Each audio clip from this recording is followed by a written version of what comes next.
Hello everybody, Ben Woodruff here with the John Hutchings Museum of Natural History. This video, we're going to see a place in southeastern Utah where there's some amazing rock art panels. Now, rock art comes in two varieties. There's petroglyphs, which are carved or pecked into the rock, and there are pictographs, which are painted onto the rock. Pictographs are more rare, and they don't last as long because they're made of organics instead of just chiseled into the rock itself. Normally, these panels overlay. We're going to talk about that more in a bit, but in this video, we're going to go see a beautiful site in southeastern Utah that has rock art covering at least 3 different cultures, and these cultures for the most part do not overlap, which is very strange. Usually people build and build and build layers and layers over each other, and this is a thoroughfare where we're leaving our mark and people just kind of do over the edges. So it's unusual in this site that these different panels are very separate, even though they're right next to each other, and it's some of the most beautiful rock art you can find in all of Utah. So we're going to go ahead and take a look at this. We're going to take a little trip, and I hope you enjoy learning a little bit more and seeing these incredible rock art panels.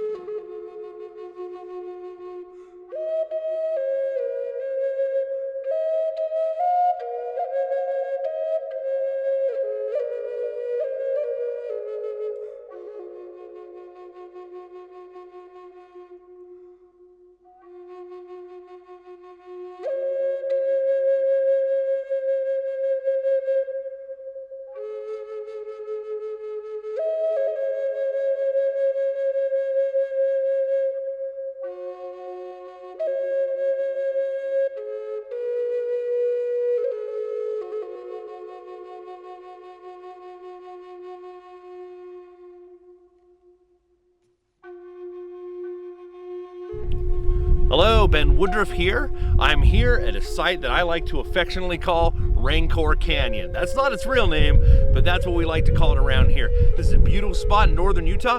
We're going to take a look at some of the most amazing petroglyphs and pictographs spanning multiple cultures, and it's right here in northern Utah.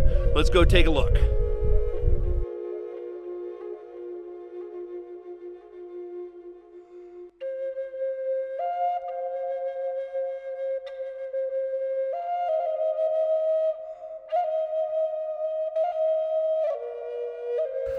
This canyon where we're at right now, this is an amazing site because it has petroglyphs and pictographs from 3 different cultures assigned to 3 different, peoples.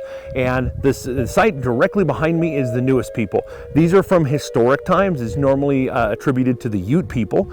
And the people here who did these, there's horses, which is a post-Columbian thing that we look for, that we see if there's horses present, you typically can kind of date the time period. So these are pictographs, which are painted. Pictographs are rare, and at this site we have petroglyphs and pictographs from 3 different people. But again, these are the most recent. But why people came through this entire area? This area, first of all, it's a thoroughfare. It's a way to get from the high Uinta Mountains down southward into the Colorado Plateau and all the way down to the Grand Canyon, all the way down to the the Colorado River. So this is a thoroughfare. It's an easy way to go. It's a natural place for both animals and people. And one of the reasons why animals came through here is it's lush. There's not a year-round river here. There's a creek when it rains or snows that it melt and the runoff comes through, but the water stays here. Now this plant I'm holding here, this is Quercus agrifolia. This is a plant that likes a lot of water, and this is actually in the lush areas of California, but we have it growing here in this canyon specifically. Even though it can handle the deserts, it needs a lot of water to retain and stay alive. So the sagebrush also around here, sagebrush is normally just a few inches tall to maybe a foot tall, but the sagebrush here is the size of small scrub oak trees. You can walk through and get lost in a forest of sagebrush. And again, that's because this water, the silt and the sediment that comes down from above, traps down below, and the roots from plants like this, then they help keep it in place so it doesn't wash out when you have that runoff. And what you end up having is a very lush environment for animals from as small as antelope, ground squirrels, and jackrabbits, cottontail rabbits, all the way up to full-size mule deer and elk will come through these canyons. And again, they have cover and they have food, But that also brings people, because if you are a hunter and you need to be able to eat food, you go to where the food is. And the food is going to be in these river bottoms. So you have two main reasons why people came through this area. But what's very unique about this site is, for the most part, the petroglyphs and the pictographs in this area, for the most part, do not overlap. There'll be a panel that's from one culture, a panel that's from another culture. It's very unusual, and we don't normally see that. Normally, everybody overlaps over the eons. People just build up, and leave their mark, including modern graffiti, which is kind of sad, because I think we should, be very respectful of these types of rock art and leave them alone. But normally, ancient peoples didn't leave them alone. You would go and, hey, there's a petroglyph. I'm 1,000 years later gonna write over it, and somebody 500 years later writes over that. That's how it always was. And technically, today, that's what graffiti still is. But again, we should preserve our past and leave it. And we should take pictures and do videos and not actually harm these. But again, this site is so unique. So we're starting off with these that, again, these are attributed to the Ute tribe, but we're also going to look at people that are normally associated with the Fremont people. And also we're going to look at an amazing panel that's kind of the archaic period all the way back to the Ice Age. We're going to look at those beautiful pictographs as well. This panel that we're at right now is a panel of a people that in archaeology we refer to as the Fremont people.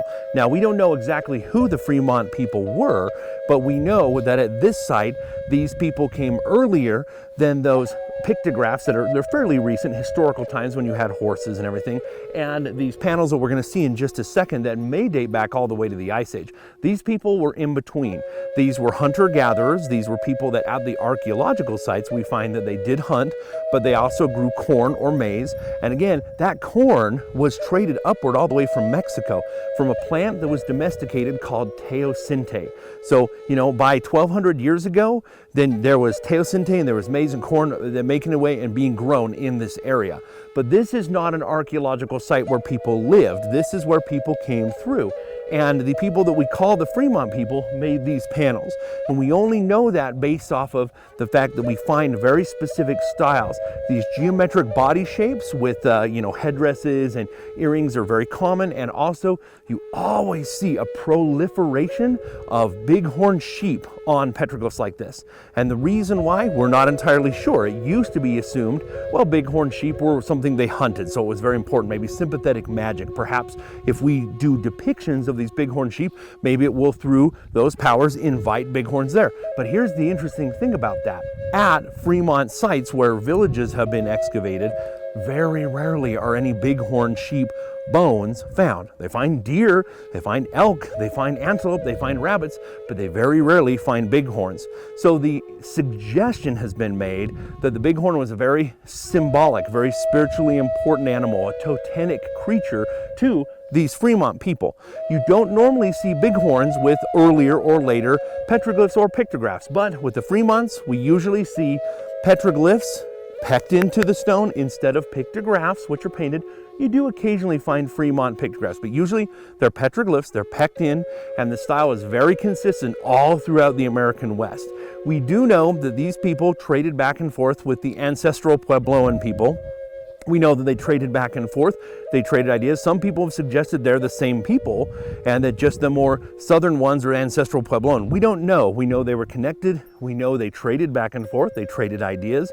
But again, with the Fremont, we always see that they used bighorn sheep very prominently in their art and in their depiction. We know that for whatever reason, bighorns were very important because they left that to be seen by us today. So this panel is entirely Fremont, which is odd at this site because, again, we have 3 different petroglyphic panels in this direct area, and they're all from incredibly different times. And the odd thing about that is normally when people have an area like this where they pass through, they'll layer up, they'll add layers over time.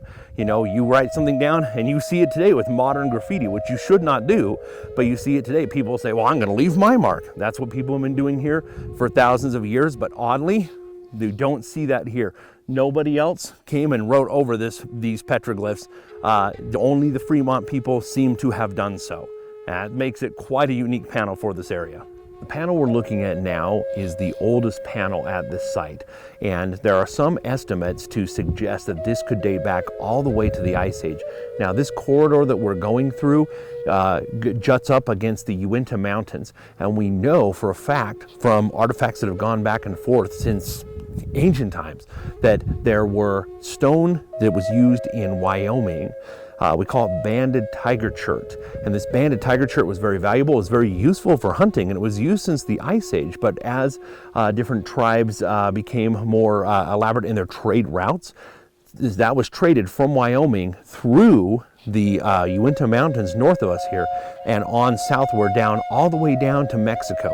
We found banded tiger chert that has been properly chemically assessed to be from Wyoming, that made it all the way to offering pits that the Aztec Empire had in central Mexico. So this area that we are in, this was a corridor, a trade corridor that connected eventually all the way from Wyoming all the way down to Mexico. And from ancient times onward, people always left their mark here. Now these panels, these pictographs that we see up here, they're a style that's very unique and very old. A lot of times when we try to understand some of this rock art, there's patterns that we see. There's certain tribes and certain cultures would have certain images that we would see very often. For example, the people we call the Fremont people very frequently had bighorn sheep. We always see that at Fremont sites.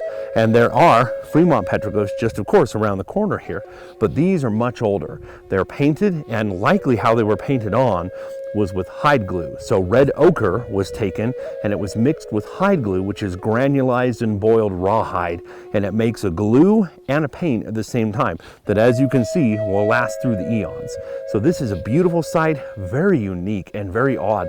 This is one of my favorite pictograph sites in the Intermountain West and in the southwest of the United States because they're so unique. They almost look alien, some of them, and I absolutely love this site. There's no place quite like this in America. When we're looking at any of these ancient rock art sites, one of the very important things is we remember to show a lot of respect. Now, sadly, a lot of people do leave their mark, which is not good. So the nice thing is that this site, there's actually a hidden camera, and the camera itself is set up kind of like a game cam with also cameras pointing at the parking lot. It's covered up and it's beautifully painted to look like a rock. So if you come in here and deface these rocks, then you're on camera and they're going to track you down and track your license plate down and get you. It's sad that we have to go these kind of measures. Again, anciently, when it comes to rock art, people would leave their mark, and people would come 50 years later, 100 years later, 1,000 years later and leave their mark over it, and people have been doing that for eons. But we're in a digital age, we're in an era where we want to preserve our past and preserve this history. It's really important that we don't actually touch or damage or deface any of these rock art panels in any way, no matter where they are. I'm glad that this place does have hidden cameras, because that has helped kind of curtail some of the problems that we have. But again, it should just be human nature. Leave them alone, just enjoy them, look at them, and don't disturb them. Well, I hope you enjoyed this video. I hope you enjoyed going on a little bit of a trip.